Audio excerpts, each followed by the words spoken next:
próstata. Por diferentes factores, pues lamentablemente no hemos podido tener esta clase antes. Primero porque justo el martes es día de trabajo asistencial y tengo consulta externa, difícil salir del hospital. El anterior sábado quería compartir con ustedes la clase, pero lamentablemente en la computadora del aula de la universidad se ha metido un virus y me ha borrado los archivos. Pero ahora sí agradezco a todos la presencia y al dirigente del curso, al representante, por brindarme esta oportunidad. El cáncer de próstata es el cáncer más frecuente en el sexo masculino después del cáncer de piel en Estados Unidos. A nivel mundial ocupa un cuarto lugar después del cáncer de cervix uterino, de mama y los linfomas. Todavía sigue siendo una segunda causa de muerte oncológica en Estados Unidos. Hay 233,000 casos nuevos, de los cuales 29,480 mueren cada año. Esta frecuencia es intermedia en Latinoamérica y es baja en países orientales. Acá se ha establecido claramente que los factores nutricionales, dietéticos de cada región influyen en lo que es el cáncer de próstata. Esta incidencia se va incrementando con la edad.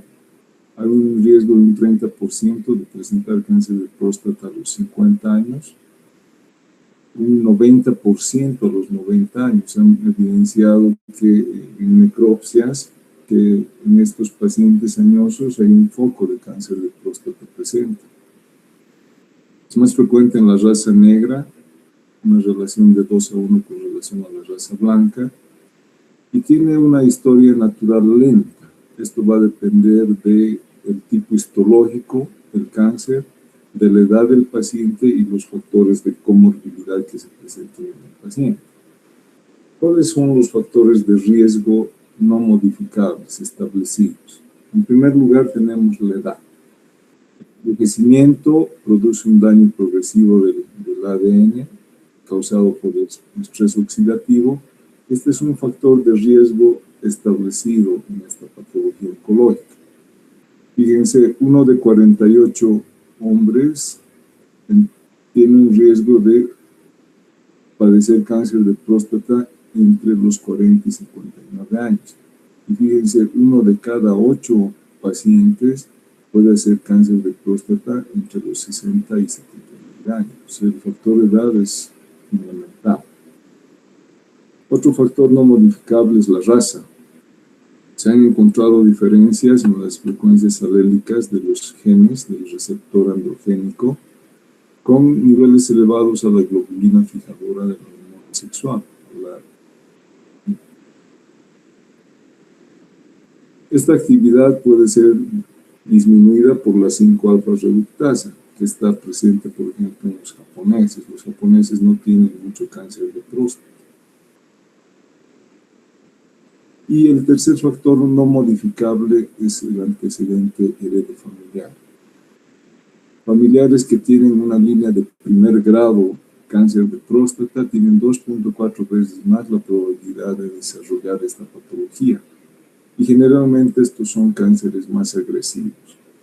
Esto está apoyado por diferentes estudios, receptores androgénicos independientes, la presencia de diferentes isoenzimas, mutaciones genéticas, el BRCA1, BRCA2, por ejemplo, que están también en cáncer de mama.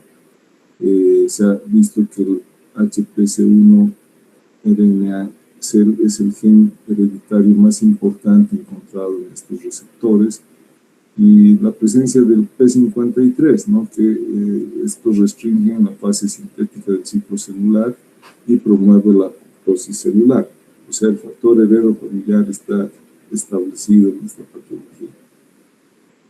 Otros factores de riesgo potenciales, se ha visto, por ejemplo, que la vasectomía no tiene un riesgo elevado.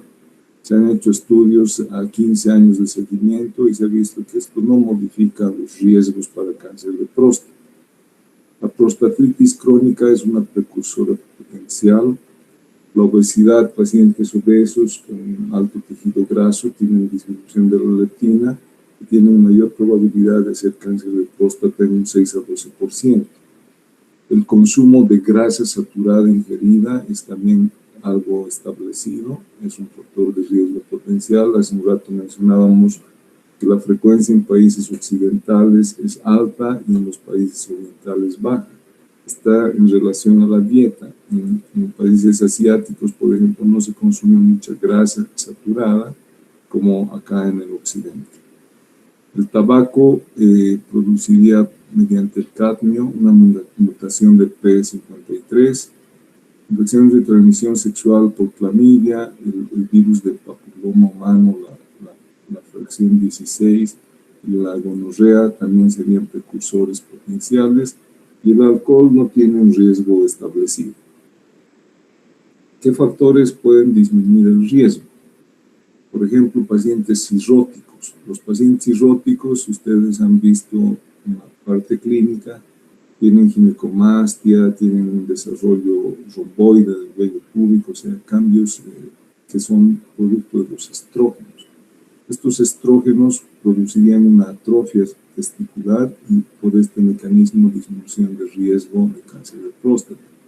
Pacientes diabéticos tienen menos riesgo, un 30-70%, por disminución androgénica, que tendría un efecto tóxico con las células de Leydig por la hiperglucemia. Tratamientos con finasterida, dutasterida, tienen una disminución, un riesgo de disminuir en un 25% el cáncer de próstata. El selenio inhibe la tumorogénesis, el zinc produce niveles más bajos de cáncer de próstata. La presencia de vitamina E, alfa-tocoferol, betacaroteno detiene el ciclo celular y disminuiría la expresión de proteínas cíclicas que regulan el ciclo celular. La vitamina D tendría una actividad antiproliferativa mediada por la expresión de la proteína 3 fijadora, que produciría también una inhibición del ciclo celular. Los antiinflamatorios como los inhibidores de la COX-2, celecoxib, beclorecoxib, aumentarían la angiogénesis, disminuirían la apoptosis y aumentarían el nivel de inmunosupresión tumoral. Algunos alimentos, por ejemplo, las isoflavonas de la soya, inhiben el ciclo celular y la inducción de la apoptosis. Los licopenos presentes en los tomates, betacarotenos, también tienen una acción antioxidante, y el té verde también induce la apoptosis y protegería el crecimiento celular tumoral. O sea, fíjense, la dieta es importante, disminución del consumo de grasa saturada y aumento de estos productos que van a proteger el cáncer de próstata. Cuando nos referimos al cuadro clínico, el cáncer de próstata forma parte de lo que es el síndrome urinario obstructivo bajo. La misma sintomatología de una hiperplasia benigna de próstata, una estenosis de uretra, vejigas neurogénicas, prostatitis, o sea, comparten los mismos síntomas, ¿no? Entonces, un cáncer inicial raramente produce síntomas. Van a compartir los síntomas del tracto urinario inferior, tanto irritativos como activos. En enfermedades más avanzadas, los pacientes pueden tener retención aguda de orina, episodios de hematuria o incontinencia cuando se afecta el esfínter externo, el esfínter de la continencia por infiltración tumoral. Cuando el cáncer está más diseminado, puede haber presencia de dolor óseo o fracturas patológicas.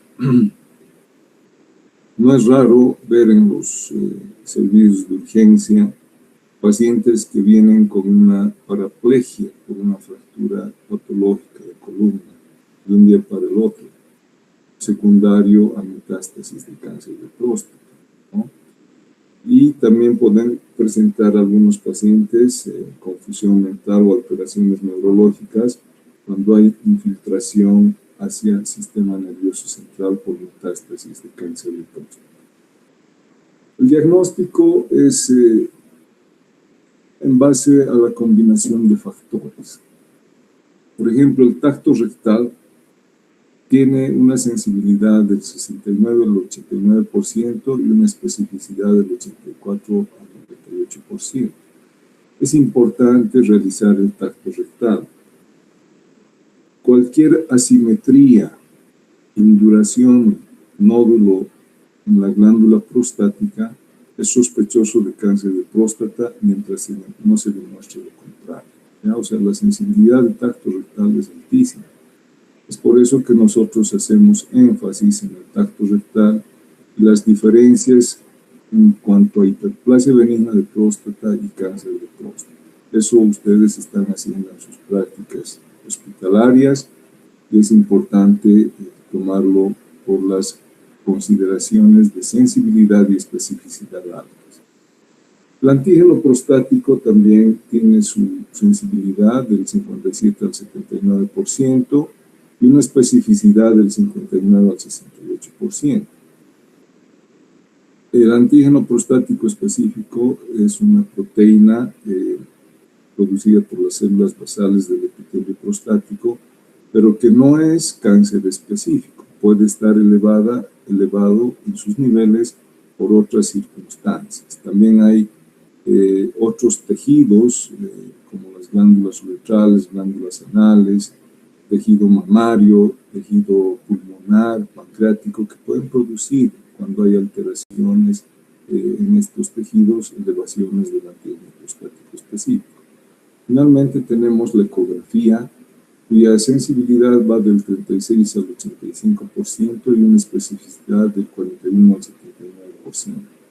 En la ecografía, antes se pregonaba que cualquier nódulo era sospechoso de cáncer de próstata, pero se ha ido viendo que la imagen puede ser variada, pueden ser próstatas homogéneas, heterogéneas, nódulos vascularizados, y la característica siempre va a estar en la parte periférica de la próstata, ¿no? Es el lugar donde mayormente se asienta esta patología.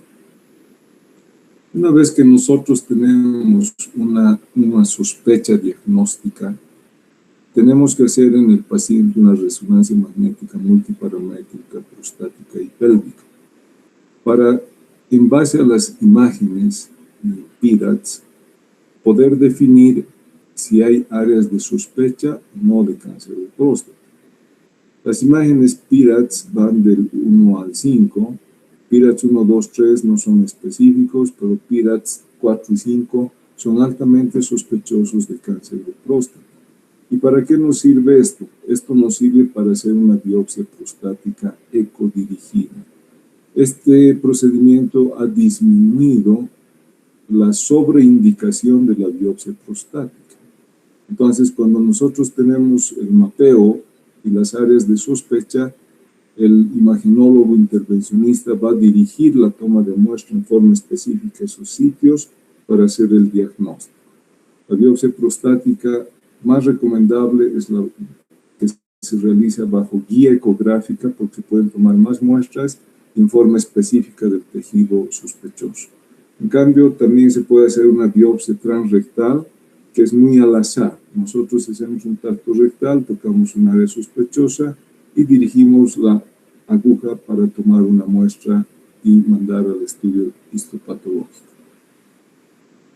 El antígeno prostático específico, hemos visto en hiperplasia benigna de próstata sus características. Los valores normales son de 0 a 4 nanogramos por mililitro en nuestro medio, pero esto puede variar en función a la edad del paciente. Y aquí también ustedes tienen que saber hacer una interpretación correcta del resultado. Pacientes hasta 50 años pueden ser valores normales menores a 2.5, entre 50 y 59 menores a 3.5, entre 60 y 69 años 4.5, y hasta los mayores de 70 años podemos esperar rangos normales del PSA total de hasta 6.5. Cuando el PSA está entre 4 y 10 es una zona gris donde nosotros no sabemos si la elevación del PSA ¿Es por cáncer de próstata o es por otra patología? Esto puede deberse a la edad del paciente, al tamaño de la próstatas más grandes, más tejido, más producción de PSA, por procesos inflamatorios de la próstata, infecciones, abscesos. Entonces acá nosotros sacamos la relación porcentual del PSA. La relación porcentual que consideramos es hasta 18%. Si la relación porcentual está encima de 18%, nos puede orientar a que eso sea un proceso benigno, claro, como hemos mencionado, edad, próstata grande, infecciones.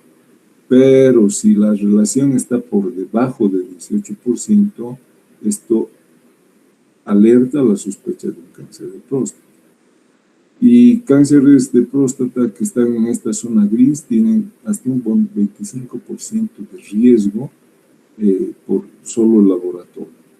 Y si el PSA es mayor a 10, hay un 50-70% de riesgo de cáncer de próstata. Entonces, este es un valor laboratorial que deben conocerlo ustedes como médicos generales, deben saber hacer una interpretación adecuada de los valores para aplicarlos en forma preventiva, y a veces podemos diagnosticar en forma precoz pacientes con cáncer de próstata.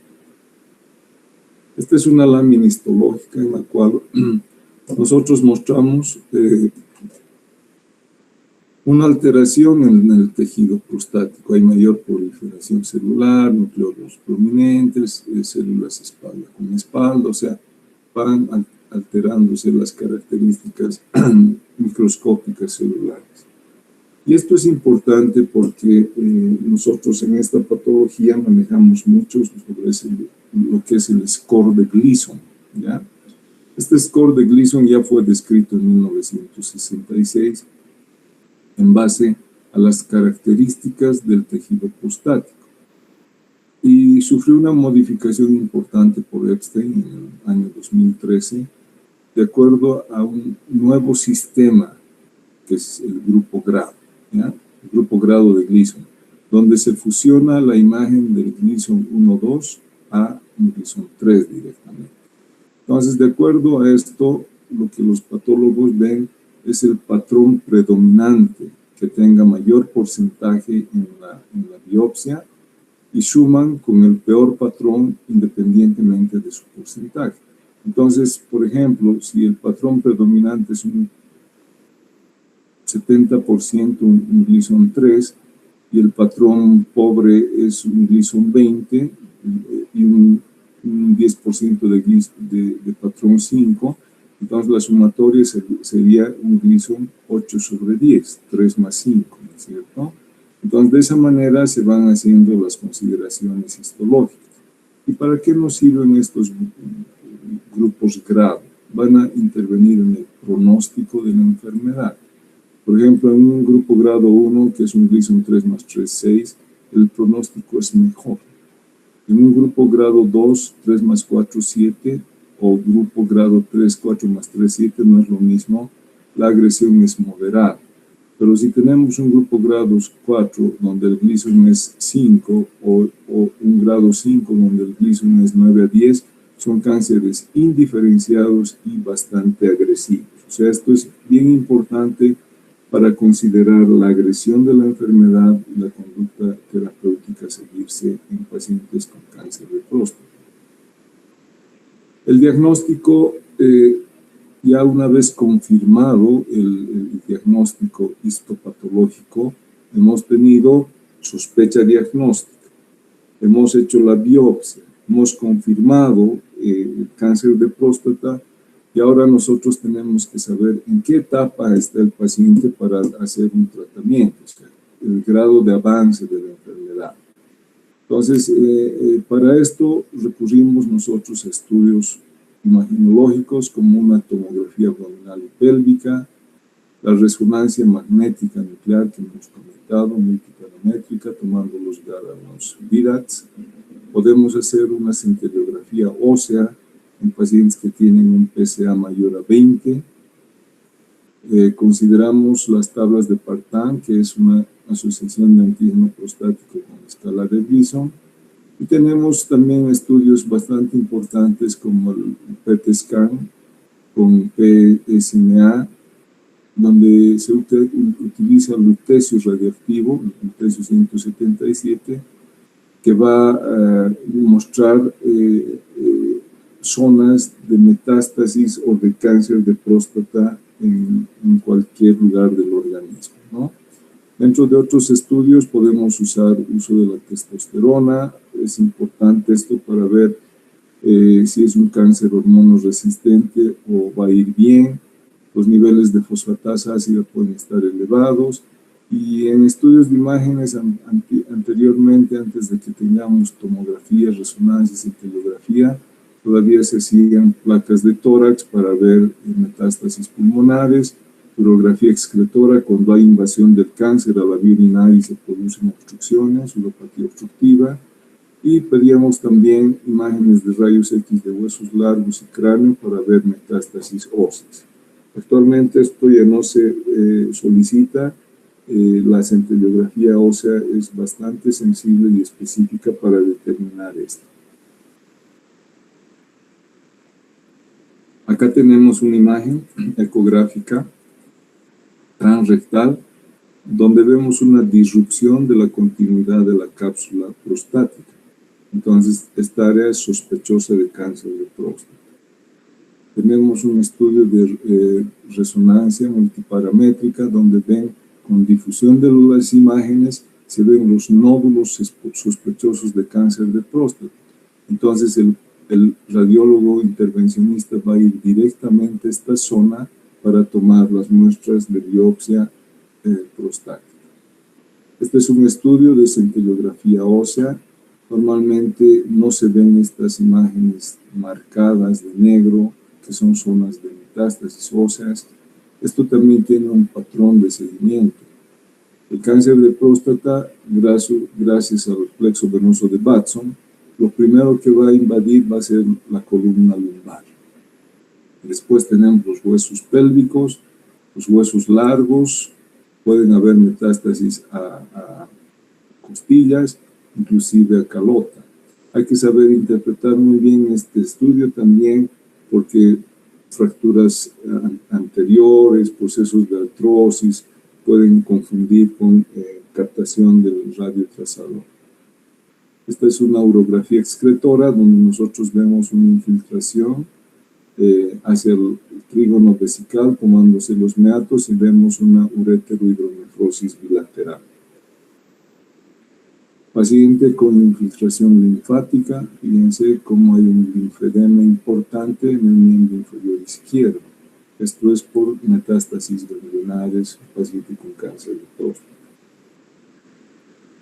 De acuerdo a la etapificación que nosotros hayamos realizado en base a los exámenes complementarios, podemos hacer una clasificación del cáncer de próstata para establecer la conducta terapéutica y el manejo del paciente. Por ejemplo, los cánceres órgano confinados, como su nombre lo dice, van a estar localizados en la próstata.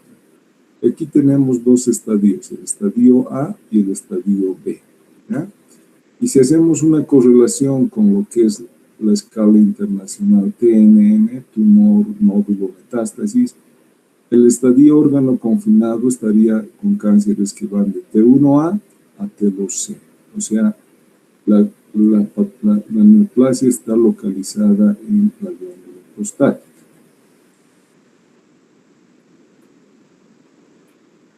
Tenemos un estadio órgano avanzado cuando ya el cáncer afecta a las vesículas seminales. Cuando estas no son afectadas y es órgano avanzado, puede ser un estadio C1, un T3A, T3B. Y cuando hay invasión a las vesículas seminales, tenemos un T3C, ¿no? Y a los órganos pélvicos adyacentes ya es un T4A, un T4B. Y finalmente, cuando vemos un cáncer de próstata diseminado, pueden ser metástasis regionales a ganglios pélvicos en un estadio D1 o un estadio D2 cuando hay metástasis a distancia, huesos, pulmón, hígado, cerebro, etc. La diseminación puede ser por vía hematógena o linfática. Y esto nos va a permitir una estratificación de los pacientes. En pacientes de bajo riesgo, de riesgo intermedio y pacientes de alto riesgo con alta progresión y mal pronóstico, ¿no es cierto? Y aquí, de acuerdo al Consejo de Cáncer de Estados Unidos del 2018, se pueden hacer una correlación del PSA con los estadios de acuerdo a estos pronósticos, ¿no? Por ejemplo, pacientes de bajo riesgo van a ser aquellos que tengan un Gleason menor a 6 o un grupo grado 1, el antígeno prostático va a estar menor a 10 y el estadio clínico va a ser T1, T2. O sea, estos son cánceres de pacientes de bajo riesgo que van a responder bien a un tratamiento inicial. En una etapa 2, nosotros tenemos pacientes con riesgo intermedio, donde el PSA va a oscilar entre 10 y 20 nanogramos, y la etapa de Gleason va a ser entre 7, menor a 7, y entre 7 y 8, o grupos 3 y 4, con relación T2C, T2B. Entonces, son pacientes de riesgo intermedio. Los pacientes de alto riesgo van a ser aquellos que tengan un Gleason 8, un grupo grado 4, o un grupo grado 5, un Gleason 9 o 10, con un PSA mayor a 20 o un PSA indeterminado, PSA de 50, 40, 70, 100, y corresponden a los estadios T3 o T4. Y finalmente tenemos una etapa T4, que es un cáncer avanzado metastásico, donde ya va a haber compromiso de ganglios cercanos o metástasis a distancia. Entonces, estos estadios son importantes para ofertar el tratamiento del paciente. Cuando hablamos de una enfermedad localizada, y son pacientes menores de 60 años o 70 años, el tratamiento ideal es la prostatectomía radical, ¿no? Cuya curación de enfermedad a 5 años va a ser de hasta un 86%, versus la radioterapia radical, que va a controlar la enfermedad, no va a curar, y su expectativa de vida va a estar al 65%. En pacientes mayores de 70 años podemos hacer una vigilancia estrecha solamente, y el seguimiento a estos pacientes va a ser un seguimiento oncológico a 5 años. Pedimos antígeno prostático cada 4 meses, cada año pedimos un gammagrama óseo, o sea, hacemos un seguimiento de estos pacientes, no tenemos que abandonarlos. Acá les traigo una imagen de una prostatectomía radical, donde nosotros vemos acá la glándula prostática, las vesículas seminales, y también vemos los conductos deferentes. Se hace una extirpación en bloque de la próstata. Hay diferentes modalidades actualmente para realizar este procedimiento quirúrgico. En el Hospital Obrero nosotros seguimos haciendo la cirugía radical abierta. Son procedimientos que duran entre 3 y 4 horas por medio tiempo quirúrgico.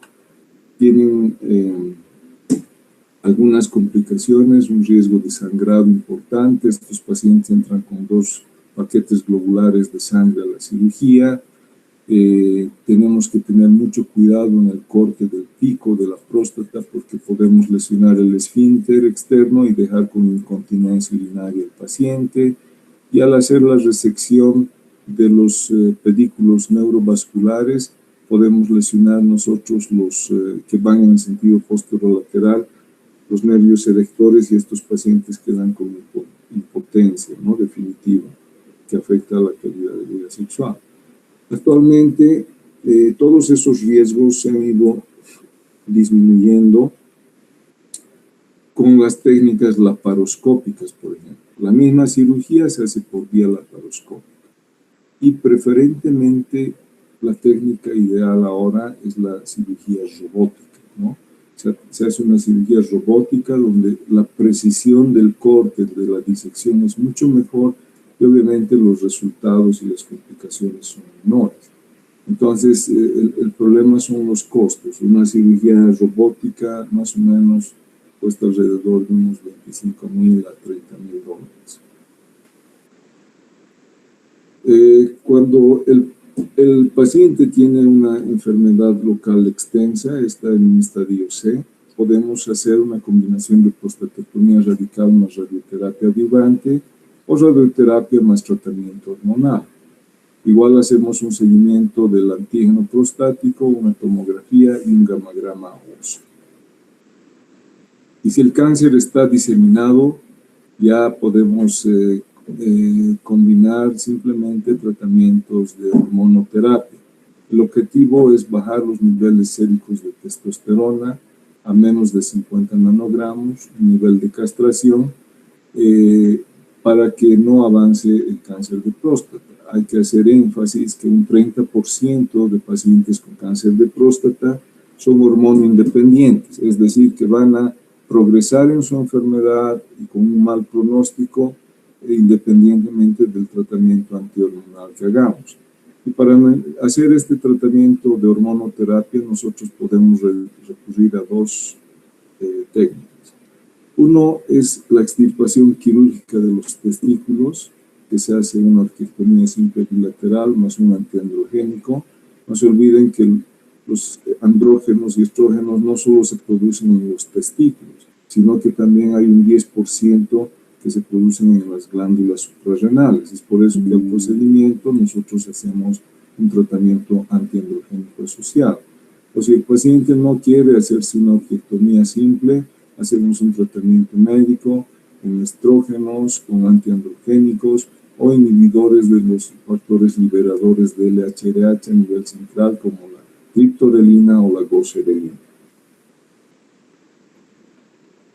Si hablamos de hormonoresistencia, les decía que un 30% de estos pacientes pueden tener este tipo de tumores, y esto se debe a la producción de testosterona intratumoral. Hay variantes en los splices ARB7 que dan un 50% de resistencia al docetaxel, por ejemplo. Pueden haber mutaciones de los receptores androgénicos o secuestros del receptor androgénico a los glucocorticoides. Entonces, estos son factores de riesgo para una hormonoresistencia, ¿ya? La definición de hormonoresistencia es cuando hay una concentración sérica de testosterona menor a 50 nanogramos, les decía. 3 aumentos consecutivos de PSA con una testosterona mayor a estos niveles ya nos da el criterio diagnóstico de que ese cáncer es hormonorresistente y que va a progresar en las lesiones metastásicas, principalmente tejidos blandos y tejido óseo. ¿Y en qué influye esto? Esto va directamente a influir en la supervivencia media, de vida media de los pacientes, ¿no es cierto? Por ejemplo, en pacientes con hormonoresistencia, con un PSA asintomático, fíjense, la supervivencia con metástasis va a caer a 9 a 12 meses de sobrevida a este tipo de tumores. Y si el PSA es sintomático, todavía esto va a ir disminuyendo de mayor manera. Cuando nosotros tenemos este tipo de pacientes, para poder tratarlos, podemos hacer uso de terapias con diferentes medicamentos y con diferente objetivo. Por ejemplo, en la terapia de primera línea podemos usar la flutamida o la bicalutamida, que son antiandrogénicos que van a disminuir el crecimiento de los tumores. En una segunda línea tenemos ya la hormonoterapia, ya con abiraterona, que va a bloquear la enzima CYP17 en los tumores de próstata, o la enzalutamida, que va a bloquear los receptores androgénicos. Y en tercera línea tenemos ya la quimioterapia, con docetaxel, cabazitaxel, el radium-223 y el ciclophosphamide. Esto es de acuerdo al consenso de los anales oncológicos americanos del 2015, ¿no? O sea, el problema de esta terapia que es bastante cara, ¿no? O sea, por ejemplo, abiraterona, enzalutamida, una caja de 30 comprimidos cuesta 7.000, 10.000 bolivianos. Y ni qué decir de la quimioterapia. Y lo que la repercusión y el éxito de estos tratamientos es alargar la sobrevida, digamos, por 6 meses en el paciente a un alto costo, ¿no?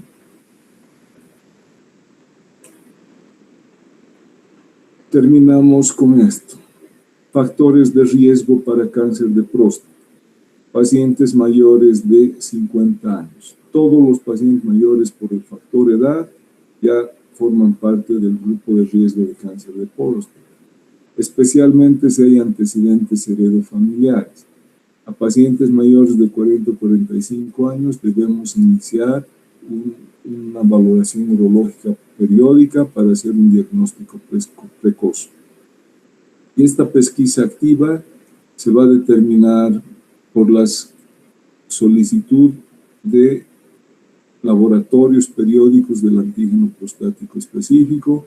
Para eso es importante que ustedes conozcan los valores normales. Debemos pedir una ecografía prostática y poder realizar también un examen rectal digital. En muchos países no se realiza el tacto rectal de forma rutinaria, solamente hacen la ecografía y el antígeno, pero hemos visto que la sensibilidad y especificidad del examen físico es el factor más importante para el diagnóstico de cáncer de próstata.